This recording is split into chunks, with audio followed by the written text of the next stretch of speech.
Hi மக்களே! இன்னைக்கு இந்த வீடியோல நான் உங்கள சந்திக்கிறதுல எனக்கு ரொம்ப சந்தோஷம். இன்னைக்கு நைட்டு டின்னருக்கு ஒயிட் சிக்கன் கிரீமி பாஸ்தா தான் ரெடி பண்ணியிருந்தேன். டேஸ்ட் வந்து ரொம்ப சூப்பரா இருந்துச்சு. ஆனா நான் கிரீம் எதுவுமே ஆட் பண்ணல. அதே டேஸ்ட்டுக்கு இருந்தது. ஸோ எப்படி பண்ணலாம் அப்படிங்கிறத இன்னைக்கு இந்த வீடியோல பார்க்கலாம்.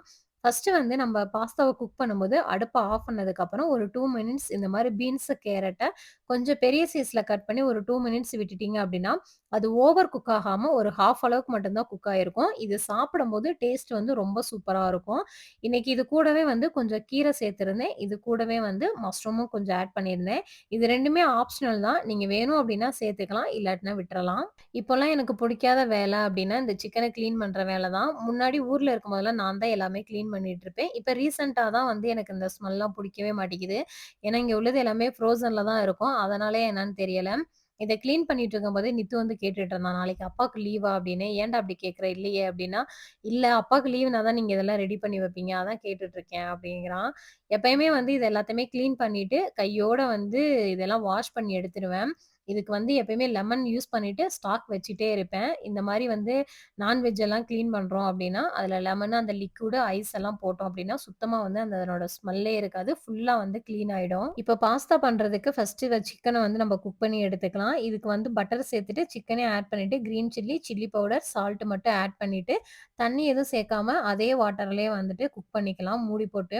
இன்னைக்கு வந்து நான் கொஞ்சம் மஷ்ரூமும் ஆட் பண்ணிக்கிட்டேன். நீங்க இருந்தா சேர்த்துக்கலாம். அப்படி இல்லாட்டினா தேவையில்ல. கொஞ்ச நேரத்துக்கு அப்புறம் சிக்கன் குக் ஆயிடுச்சு அப்படின்னா, அதில உள்ள வாட்டர் எல்லாத்தையுமே அப்சர்வ் பண்ணிட்டு, பட்டர மட்டும் ரிலீஸ் பண்ணும். அந்த டைம்ல நம்ம எடுத்து வச்சுட்டு, நம்ம பாஸ்தாவுக்கு வந்து ரெடி பண்ண ஸ்டார்ட் பண்ணிறலாம். இன்னைக்கு நான் வந்து நெறைய பட்டர் ஆட் பண்ணிட்டேன். அதனால வந்து எக்ஸ்ட்ராலாம் பட்டர் எதுவுமே ஆட் பண்ணல. அதே இதில தான் குக் பண்ணேன். இதுக்கு நீங்க நெறைய கார்லிக் ஆட் பண்ணீங்க அப்படின்னா, டேஸ்ட் வந்து ரொம்ப சூப்பரா இருக்கும். ஆனியனும் சேர்த்துட்டு, இதுக்கு வந்து கார்ன்ஃப்ளவர் அப்படி இல்லாட்டினா மைதா மாவு சேர்த்துக்கோங்க. ஒரு 2 ஸ்பூன் அளவுக்கு.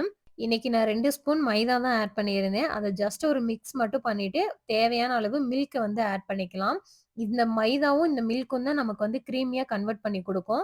ரொம்ப முக்கியமான விஷயம் என்ன அப்படின்னு பார்த்தீங்கன்னா, இத நல்லா கொதிக்க விடணும். அதுக்கு அடுத்து தான் நம்ம பாஸ்தா எல்லாத்தையுமே ஆட் பண்ணணும். நீங்க கொஞ்ச நேரம் கொதிக்க விடாம இத அப்படியே சேர்த்துட்டீங்க அப்படின்னா, உங்களுக்கு சாப்பிடும்போது வந்துட்டு அந்த மாவோட ஃப்ளேவர் இருக்கிற மாரியே இருக்கும். ஸோ சாப்பிடுறதுக்கு நல்லா இருக்காது. முக்கியமான விஷயம் நல்லா கொதிக்க விட்டுருங்க. கடைசியா வந்துட்டு நான் கட் பண்ணி வச்சிருக்க கீரை, பாயில் பண்ணி வச்சிருக்க சிக்கன் எல்லாத்தையுமே சேர்த்து மிக்ஸ் பண்ணிட்டு, கடைசியா வந்துட்டு அந்த சூட்ல தான் வந்து நான் சீஸ் வந்து தூவுனேன். ஸோ இதுவே உங்களுக்கு வந்து டேஸ்ட்டு சூப்பரா தான் இருக்கும். நீங்க சீஸ் இருந்துச்சுன்னா யூஸ் பண்ணிக்கலாம். அப்படி இல்லாட்டினா நீங்க வந்து ஸ்கிப் பண்ணிக்கலாம். அதனால ஒண்ணும் பிரச்சனை இல்ல. ஆனா டேஸ்ட் வந்து சூப்பரா இருக்கும். கண்டிப்பா ட்ரை பண்ணி பாருங்க. இது கூடவே நீங்க பட்டர் கார்லிக் பிரெட் வச்சு சாப்பிட்டீங்க அப்படின்னா, டேஸ்ட் வந்து இன்னுமே சூப்பரா இருக்கும். இன்னைக்கு நான் அதெல்லாம் வந்து எதுவுமே எடுத்துக்கல. நீங்க தனியா சாப்பிட்டா கூட டேஸ்ட் ரொம்ப நல்லாருக்கும். கண்டிப்பா ட்ரை பண்ணி பாருங்க. இந்த வீடியோ உங்களுக்கு பிடிச்சிருந்துச்சு அப்படின்னா, மறக்காம என்னோட சேனல சப்ஸ்கிரைப் பண்ணிக்கோங்க. நம்ம நெக்ஸ்ட் வீடியோல சந்திக்கலாம்.